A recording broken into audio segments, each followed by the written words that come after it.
Olá, pessoal, tudo bem? E aí? Vamos lá, né, para a correção, tá, das atividades de arte. Nós estamos falando, né, de música popular brasileira, tá? Depois entramos um pouquinho na cultura afro, né, brasileira. Então vamos seguir aqui com as nossas correções, ok?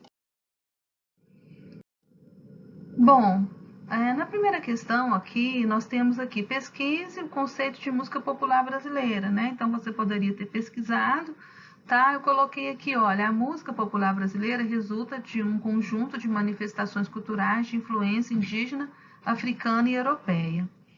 Já o movimento MPB é uma referência à produção musical nacional desenvolvida após o golpe militar de 1964. Tá? A música popular brasileira, conhecida como MPB, surgiu durante a ditadura militar no Brasil, na década de 60, e como uma nova opção de estilo musical, logo após a bossa nova. Então, né, foi aquilo que nós falamos na aula, né? Ela veio ali depois da bossa nova, né? E fez ali, né? Teve todo ali aquele contexto histórico, né? Presente, que nós vamos estar falando também um pouquinho mais na frente, tá? Aqui, pessoal, temos uma outra questão sobre a Chiquinha Gonzaga, né? Então, foi falado aqui para vocês, fale um pouco, né, da participação no cenário, né, musical. Ela era, né, neta de escrava, né? Foi muito importante no cenário da música, né, brasileira, tá? Sua vida foi marcada grande sucesso, né? Ela foi a primeira mulher a reger uma orquestra no Brasil, né? E também a marchinha, a primeira marchinha de carnaval, né? Ó, a consagração com a música chega na virada do século com a marchinha Ou Abre Alas. A canção foi repetida na passagem do século XIX para o século XX, é mantida no repertório carnavalesco até os dias atuais. Então foi uma pessoa muito influente, né, dentro desse cenário, tá, da música, tá, popular, tá bom? E era para vocês fazerem sua pesquisa, né, no caso, né, vocês pesquisariam sobre ela, sobre a influência da música, tá bom? Vamos seguir então aqui. Aponte as principais características da bossa nova. Tá, então, lembra que nós falamos na aula, né? Aquele tom suave, né? Tom coloquial na voz, os temas cotidianos, aquela voz baixa, né? Quase como um sussurro, harmonias de samba, invenções melódicas de jazz, tá? Uma das músicas mais marcantes desse momento, que ficou conhecida mundialmente, é a Garota de Ipanema, né? Lembra que nós comentamos? Composta por Vinícius de Moraes e Antônio Carlos Jobim, né? Em 1962, que conta a história, né? Faz homenagem, né, a Elô Pinheiro, né? A Garota de Ipanema, né? Lembram? Então, pois vamos lá, né? A próxima, pesquise sobre o que foi a Jovem Guarda e seu contexto histórico. Então, é uma pesquisa que vocês iriam fazer, né? Olha, Jovem Guarda se refere a um programa musical exibido na TV Record de São Paulo, de 1965 a 1968, apresentado por Roberto Carlos, Erasmo Carlos e Vanderleia. Né? O nome do programa ajudou a batizar o movimento musical e estético que introduziu o rock no Brasil. Né? Atualmente, vários de seus integrantes ainda, né, são ligados às atividades em relação à música. Né? Então, nós comentamos até na aula, né, que diferente um pouco da bossa nova, do pessoal que estava mais ligado ali com aquele contexto histórico que o Brasil passava, né, a repressão, aquela coisa toda, o pessoal da Jovem Guarda era mais assim, né, despreocupados, mas estavam ali no mundo deles, vivendo ali a questão ali do rock, né, e tudo. A Jovem Guarda era vista por uma parte da intelectualidade como frívola por conta do tema de suas canções e suas melodias pobres. Então, elas eles tinham um pouco assim, né, sofriam um certo preconceito também em relação ali a bossa nova, né? Então eram jovens ali mais da periferia e tal, tá bom? Então aqui tem a pesquisa, né? Espero que vocês também tenham pesquisado. Vamos aqui para a próxima. Quais eram os principais cantores da MPB? Bom, gente, então nós, né, comentamos bastante lá, né, sobre Caetano Veloso, né, Geraldo Vandré, né, aquelas as canções que fez muito sucesso, né, os festivais musicais da época, né, tudo isso. Gilberto Gil, dentre outros, né? Então teve vários ali de Djavan, tá? Que fizeram bastante sucesso ali na época e ainda faz, né? Bom, próxima questão aqui, nós vamos para o gabarito do dia 18, que já entramos aqui, ó, na cultura afro-brasileira. A primeira questão é: em que é baseada a cultura afro-brasileira? Então aqui, resumir, né, ela é baseada em quê? Nas histórias, nas crenças, né, como várias culturas, né, diversas culturas, lendas e na filosofia africana, tá bom? Então, você pode, né, ter completado aí com a sua resposta, mas dentro desse contexto aqui. A questão 2 fala um pouco sobre a origem da culinária brasileira, afro-brasileira.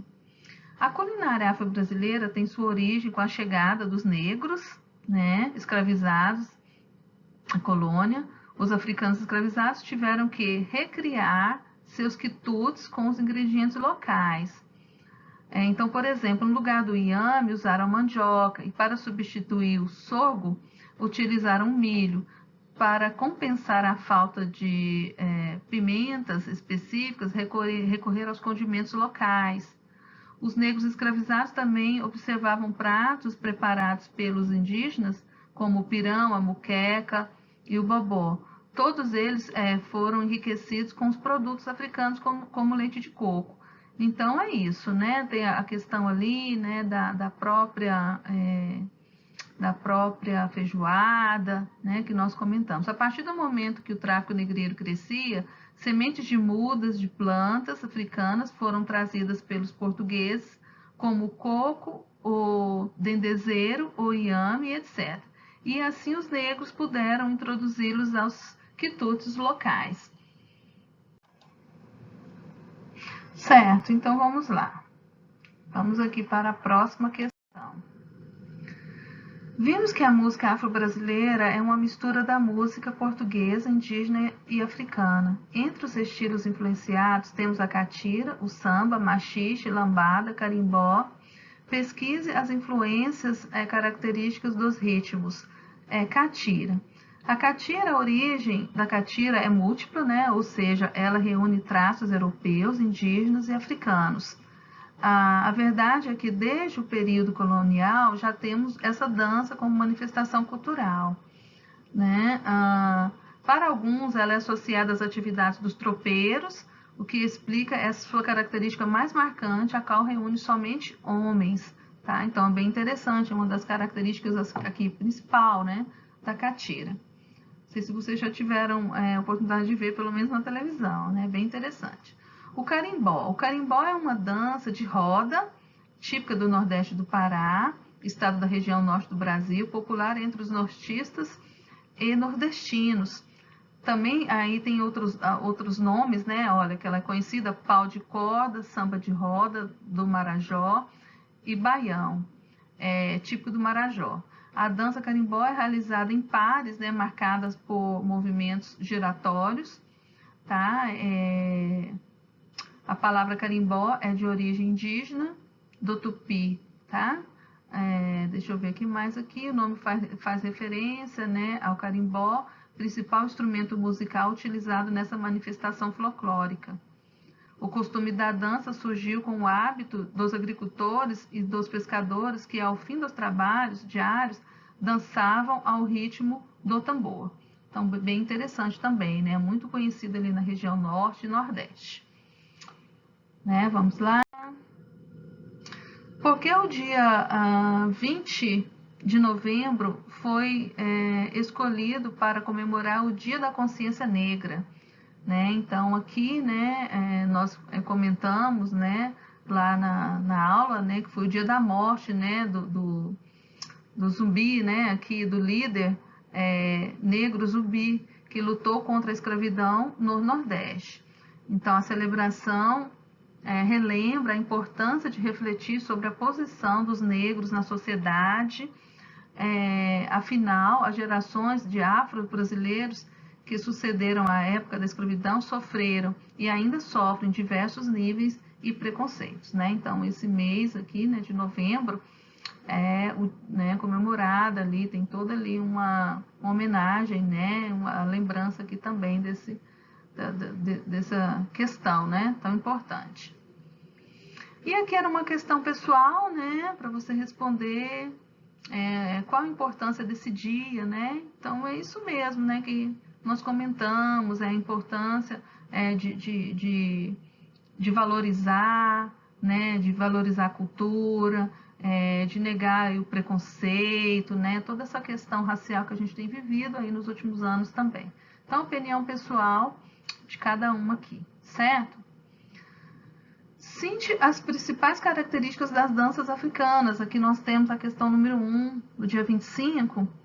Uma característica muito peculiar das danças africanas é a maneira como os grupos se organizam para dançar, né? Então tem toda aquela questão da organização dos grupos ali. Geralmente eles formam círculos, né? Ou semicírculos, né? Né? Podemos falar até da própria capoeira, né? Que a gente conhece mais. Tá? A comunidade, os instrumentos de percussão são objetos marcantes nas danças, né, africanas. Muitos desses movimentos são realizados para celebrar algum acontecimento importante, como casamento, agradecimento, rituais de passagem ou até para celebrar a morte, tá? Segundo a cultura de cada povo. Na questão 2, aqui tem para vocês pesquisarem um pouquinho, né, sobre o maracatu, tá? E depois também falando um pouquinho da capoeira, né? Então, o maracatu é uma dança, né, típica do folclore brasileiro, né, pessoal? Olha, existem 2 tipos de maracatu, aí que vai falar deles, né, o baque virado, também conhecido como maracatu nação, e o baque solto, também é chamado de maracatu rural. É muito presente ali na região, né, no estado de Pernambuco, tá? Se associa ao folclore, né, pernambucano. As personagens principais dessa manifestação são os caboclos de lança, representados por trabalhadores rurais, que com as mesmas mãos que cortam cana, lavram a terra e carregam peso, bordam suas fantasias e tocam o ritmo acelerado da música. Tá? Então também é bem interessante essa dança, né? Aqui nós temos a capoeira, tá? A capoeira acho que é mais assim conhecida, né, para nós.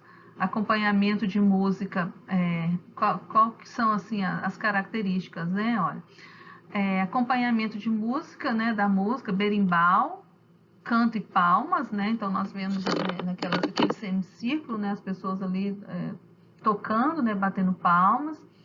E tem ali, né, aquela luta, né, que a gente pode dizer assim, formação em roda de capoeira, graduação do capoeirista feita por cordas de cores diferentes atadas na cintura. Uma característica que distingue a capoeira de outras lutas é o fato que o fato de a mesma ser acompanhada por música, né? Então é bem interessante. A música que decide o ritmo e o estilo do jogo, que é praticado no decorrer da roda de capoeira. Um círculo de pessoas onde a capoeira é jogada. Assim, os capoeiristas se alinham na roda de capoeira, batendo palmas no ritmo do berimbau, enquanto cantam para os 2 praticantes jogarem. Tá? Então, essa é uma uma característica bem assim peculiar, né? E bem interessante também. Bom, pessoal, vamos ver aqui. Temos aqui nessas questões aqui ainda falando, na visão da maioria dos povos africanos, a dança é uma importante fonte de conexão religiosa. Nela, o corpo é o instrumento de ligação com o mundo dos espíritos. Dessa forma, fale um pouco sobre o candomblé. Então, aí é para vocês pesquisarem, né, um pouquinho ali. Fiz um resumo. O candomblé é uma religião monoteísta que acredita na existência da alma e na vida após a morte. A palavra candomblé significa dança ou dança com atabaques e cultua os orixás, normalmente reverenciados por meio de danças, cantos e oferendas. Também aqui era para pesquisar sobre a Umbanda. A Umbanda é uma religião monoteísta e afro-brasileira, surgida em 1908, fundada por Zélio Ferdinando de Moraes. Baseia-se em 3 conceitos fundamentais: luz, caridade e amor. A palavra Umbanda pertence ao vocabulário Kibundo, de Angola, e quer dizer arte de curar. Então é isso, essa é a última questão, né? Falando um pouquinho ali já também, entrando ali dentro da religião, né? Tá certo, pessoal? Então é isso aí, né? A correção de hoje dessas aulas, certo? Qualquer coisa, qualquer dúvida também, tá? Vocês podem estar lá procurando, conversando lá no grupo, tá certo, pessoal? Muito obrigada então e até a próxima, gente!